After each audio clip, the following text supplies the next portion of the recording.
అందరికీ మురళీధర్ క్లాస్ రూమ్‌కి స్వాగతం.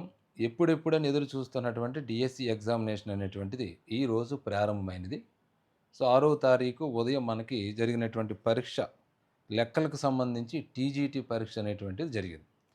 సో, దీనికి సంబంధించి నా విద్యార్థులు ఇచ్చినటువంటి అవుట్‌పుట్‌ని మీ అందరి కోసం నేనిప్పుడు తెలియజేస్తున్నాను. కారణం ఏంటంటే, ఇంకా చాలా పరీక్షలున్నాయి గాబట్టి మిగతా పరీక్షలు రాసే వాళ్ళకి నా యొక్క వివరణ, విశ్లేషణ ఉపయోగపడుతుందని నేను భావిస్తున్నాను. ఎందుకంటే పరీక్ష ఎలా ఉంటుంది? ఎలా ఉన్నది? ప్రశ్నల సరళి ఎలా ఉన్నది? అనేది తెలుసుకోవటం అనేటువంటిది ఈ సమయంలో మన యొక్క బాధ్యత. అయితే ఒకటి గుర్తుపెట్టుకోండి. ఇవాళ ఉన్నట్టుగానే మిగతా పరీక్షలు కూడా ఉంటాయా అంటే దాదాపు ఉండొచ్చు. అంతే తప్ప అదే ప్యాటర్న్ అలాగే ఉంటదని మాత్రం అనుకోకండి. ఇదేంటంటే ఒక అవగాహన కోసం మాత్రమే నేను చెప్తున్నాను.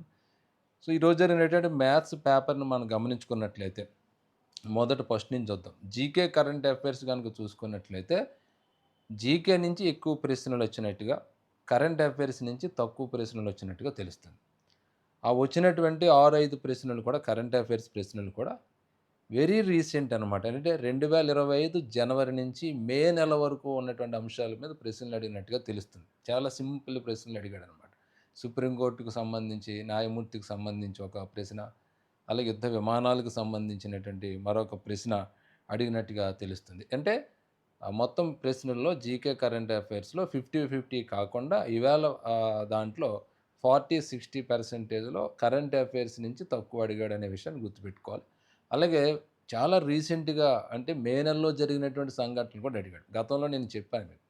15 ఫార్ములా అని. అంటే ఎగ్జామ్‌కి 15 రోజుల ముందు నుంచి అలాగే 15 నెలలు వెనక్కి వరకు ఉన్నటువంటి కరెంట్ అఫైర్స్ మనం స్టడీ చేయాలి. ఆన్‌లైన్ ఎగ్జామ్స్ కాబట్టి వెరీ రీసెంట్‌గా ఉండే అంశాలు కూడా అడుగుతాడని. సరే అదంతా మీరు వినే ఉంటారు.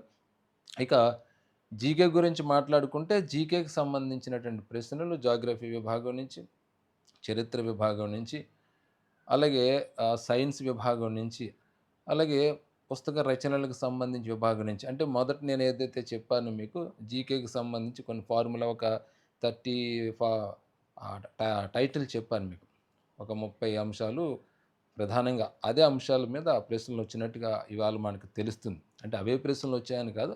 అవే అంశాల మీద బేస్ చేసుకొని ప్రశ్నలిచ్చాడు. క్విట్ ఇండియా ఉద్యమానికి సంబంధించి ఏ నెలలో ప్రారంభమైందనేటువంటి ప్రశ్న, విషవస్తువులకు సంబంధించినటువంటి ఒక ప్రశ్న, ఒక పుస్తకానికి సంబంధించి రచనలకు సంబంధించినటువంటి ప్రశ్న. అంటే ఇట్లాగా ఈ జీకే కరెంట్ అఫైర్స్ ప్రశ్నలు మనం చూస్తున్నప్పుడు వెరీ జనరల్‌గా అడిగాడనమాట. అంటే బాగా చదివిన వాళ్ళు బాగా రాస్తారు పేపరు. అలాగే ఏమాత్రం చదవకుండా ఓ మాస్తరు చదివినా కూడా ఎంతకంతకి పేపర్ రాసేలాగానే ఇవాళ పరీక్ష ఉన్నదనమాట. ఇది జీకే మరియు కరెంట్ అఫైర్స్‌కి సంబంధించినటువంటి వివరణ. అంటే ఎక్కువగా జీకే నుంచి అడిగాడు ఇవాళ మటికి ఉదయం పూట పేపర్‌కి సంబంధించి. ఇక జీకే కరెంట్ అఫైర్స్ అయిపోయిన తర్వాత సైకాలజీ గనక తీసుకున్నట్లయితే సైకాలజీలో కూడా మన వాళ్ళు చెప్పిన దాని ప్రకారం చూసుకుంటే అప్లికేషన్ తరహా బిట్ల కంటే మిగతా అంటే నాలెడ్జ్ బేస్డ్ ప్రశ్నలే ఉన్నాయట అక్కడ. జతపరచం గాని, సరికానిది గాని ఇలాంటి మోడల్‌లోనే ప్రశ్నలు ఇవ్వటం జరిగింది. ఒక రక్షణ తంత్రం మీద ఒక ప్రశ్న. జనరల్‌గా అంటే మామూలుగా చెప్పాను కదా! మొదటే ఒక మాదిరి చదివినవాడు కూడా రాసే విధంగా ఉన్నది. అంటే పేపర్ రాసిన తర్వాత నేను బాగా రాశానని అనుకుంటాడనమాట అతను ఖచ్చితంగా. ఎందుకంటే అలా ఉన్నది. అయితే జాబ్ వస్తదా లేదా అనేటువంటిది అల్టిమేట్ రిజల్ట్ తర్వాత తెలుస్తది. అది అంటే ఇక్కడ సైకాలజీలో కూడా ప్రశ్నల సరళి కూడా చాలా సింపుల్‌గా ఉన్నట్టుగా మనకు తెలుస్తుంది. ఇక తర్వాత విద్యా దృక్పథాలు కూడా విద్యా హక్కు చట్టం నుంచి ప్రశ్నలు వచ్చినట్టుగా చెబుతున్నారు. ఇక దాంతో పాటుగా అక్కడ అడిగినటువంటి ప్రశ్నలు కూడా జనరల్‌గా ఉన్నాయి. మరీ డెప్త్‌కి వెళ్ళకుండా అకాడమీ బుక్‌ని బేస్ చేసుకొని ప్రశ్నలు ఇచ్చాడని వాళ్ళు చెప్పడం అనేటువంటిది జరిగిందిక్కడ. సరే ఇక ముఖ్యమైనటువంటిది కంటెంట్‌లోకొస్తే అంటే ఇది మ్యాథ్స్ కంటెంటే కానీ ఓవరాల్‌గా ఇది అందరికీ వర్తిస్తదేమో అని నా యొక్క ఉద్దేశ్యం. కంటెంట్ తీసుకున్నట్లయితే ఇవాళ జరిగింది టీజీటీ స్కూల్ అసిస్టెంట్‌కి సంబంధించినటువంటిదే కదా! ఇంచుమించుగా అదే సిలబస్ కాబట్టి దీన్ని స్కూల్ అసిస్టెంట్ ప్రిపరేషన్ చేసేటోళ్ళందరూ గమనించుకున్నట్లయితే ఇవాళ మ్యాథ్స్ కంటెంట్ గనుక చూసుకున్నట్లయితే 50% బిలో 10థ్, 50% అబోవ్ 10థ్ అంటే ఇంటర్మీడియేట్ నుంచి ఒక 50% ఇచ్చినట్టుగా విద్యార్థులు చెప్పడం జరిగింది. అంటే 50, 50 రేషియో ఉన్నది. మరి ఇదే రేషియో మిగతా అన్ని వాటిలకి వర్తిస్తదా? లేదా? అనేటువంటిది మళ్ళీ ఇంకొక 2, 3 రోజులు ఇంకొక ఎగ్జామ్ జరుగుతది. మనకది తెలిసిపోతది. అయితే ప్రస్తుతానికి ఒక క్లూ అయితే మనకు దొరికిపోయిందిక. 50, 50 రేషియో నడుస్తున్నది. కనీసం 40-60 రేషియోన కూడా ఎదురెదురు ఎగ్జామ్స్‌కి ఉంటది. అంటే ఇంటర్మీడియేట్ నుంచి ప్రశ్నలు దండిగా వస్తున్నాయని తెలుస్తుంది. ఇది ఫస్ట్. రెండోది ఇక్కడ మ్యాథ్స్ కంటెంట్‌లో అడిగినటువంటి ప్రశ్నలు కూడా అన్నీ కూడా అకాడమీ టెక్స్ట్ బుక్స్‌ని బేస్ చేసుకొని ప్రశ్నలు అడిగాడని తెలుస్తుంది. ఎప్పుడు చెప్పుకునేదే డీఎస్ అనేటువంటిది అకాడమీ బుక్స్ లెవెల్‌లో ఉంటది కాబట్టి, అదే లెవెల్‌లో ప్రశ్నలనేటువంటివి వస్తా ఉంటాయి. సో, అకాడమీ బుక్స్ అది ఇంటర్ నుంచైనా సరే, 10థ్ నుంచైనా, 8థ్ నుంచైనా, 6థ్ నుంచైనా అన్నీ కూడా అకాడమీ బుక్స్‌లో ఉన్నటువంటి ఉదాహరణలే ఇచ్చి అడగడం జరిగింది. కాకపోతే మ్యాథ్స్ చేయడానికి కొంచెం సమయం పట్టింది. అంటే మ్యాథ్స్ అంటే సమయం పడతది కదా! కాబట్టి టైం సరిపోలేదు అనేటువంటిది ఒక అభిప్రాయాన్ని వ్యక్తం చేశారు పిల్లలు.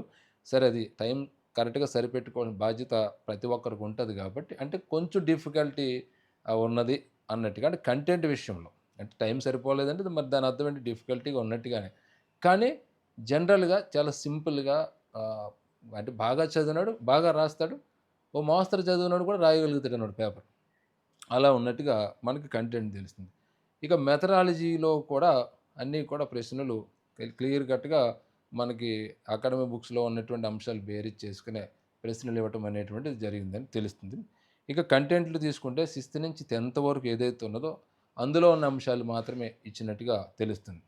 ఇక 10వ తరగతిలో ఈ సంవత్సరం ప్రవేశపెట్టినటువంటి నూతన పాఠ్యపుస్తకాల నుంచి బిట్టు నేనైతే కనపడలేదు సార్ నాకు. అంటే మ్యాథ్స్ అనేటువంటిది ఇంచుమించుగా అంతా ఒకటే రకంగా ఉంటుంది కాబట్టి, అది మేము ఫైండ్ ఔట్ చేయలేకపోయాం. కానీ మేము అనుకుంటున్నాం రాలేదని అనుకుంటున్నాం. కానీ క్లియర్ కట్‌గా ఇంటికి పోయి చూస్తేనే గాని తెలీదని అన్నారు. అయితే ఓవరాల్‌గా మనం చూసుకున్నట్లయితే అందుతున్న సమాచారం ప్రకారం సిలబస్‌ని తూచా తప్పకుండా ఫాలో అయ్యాడని మాత్రం ఖచ్చితంగా చెప్పొచ్చిక్కడ. సో, కంటెంట్ విషయంలో గాని, మెథడాలజీ విషయంలో గాని ఇలా 2 చూసుకున్నప్పుడు అకాడమీ బుక్స్‌ని ఖచ్చితంగా ఫాలో అయ్యాడని మాత్రం తెలుస్తుంది విద్యార్థులారా. కాబట్టి మీరందరూ కూడా జాగ్రత్తగా ఇది ఎందుకు చెప్తున్నానంటే, రేపు పేపర్ కూడా ఇదే ప్యాటర్న్ ఉంటదంటే, సో, ఫస్ట్‌ది ఎలా ఉన్నదో ఇంచుమించుగా చివరిది కూడా అలాగే ఉండొచ్చు. సో, స్కూల్ అసిస్టెంట్ ప్రిపరేషన్ చేసేవాళ్ళు ఆల్ సబ్జెక్ట్స్ వాళ్ళు గాని, అలాగే మిగతా సబ్జెక్ట్స్ వాళ్ళు కూడా అకాడమీ బుక్స్‌ని జాగ్రత్తగా స్టడీ చేసుకొని మీరు చదువుకున్నట్లయితే ఈ కొంచెం సమయంలో మీకు మంచి ఫలితం వస్తది. ఎగ్జామ్ అనేటువంటి టెన్షన్‌లోకి పోకుండా సో, సింపుల్‌గానే ఉన్నది. జీకే గాని, కరెంట్ అఫైర్స్ గాని, సైకాలజీ గాని, విద్యా దృక్పథాలు గాని, ఇవన్నీ కూడా సింపుల్‌గానే అడుగుతున్నాడు. కంటెంట్ మాత్రం ఇంటర్ వరకు వెళుతుంది. సో, అన్నీ కూడా బావున్నది. బాగా రాసేలాగానే ఉన్నది. అయితే ఎవరు బాగా చదివారో ఆళ్ళకి ఎక్కువ మార్కులొస్తాయి. మామూలుగా చదివినోడు కూడా బాగా రాయగలుగుతాడు. అంటే అతనిచ్చినటువంటి సమాచారం, ఇతర విద్యార్థులు ఇచ్చినటువంటి సమాచారం బట్టి గనక చూసుకున్నట్లయితే, ఈరోజు పేపర్‌లో 80 మార్కుల పేపర్ కదా! ఒక 60 మార్కులు గనక తెచ్చుకోగలిగితే ఖచ్చితంగా విద్యార్థికి మంచి పొజిషన్ ఉంటదని మాత్రం చెప్పగలుగుతాను. ఓకేనా విద్యార్థులారా? నేను ఇచ్చినటువంటి వివరణ, విశ్లేషణ మీకు తర్వాత ఎగ్జామ్స్‌కి ఉపయోగపడితే గనక తప్పనిసరిగా నా యొక్క వీడియో చేసినందుకు నేను చాలా సంతోషిస్తాను. మరొక వీడియోతో తిరిగి నేను మళ్ళీ మీ ముందుకొస్తాను. చూస్తూనే ఉండండి మురళీధర్ క్లాస్ రూమ్‌ని. జై హింద్.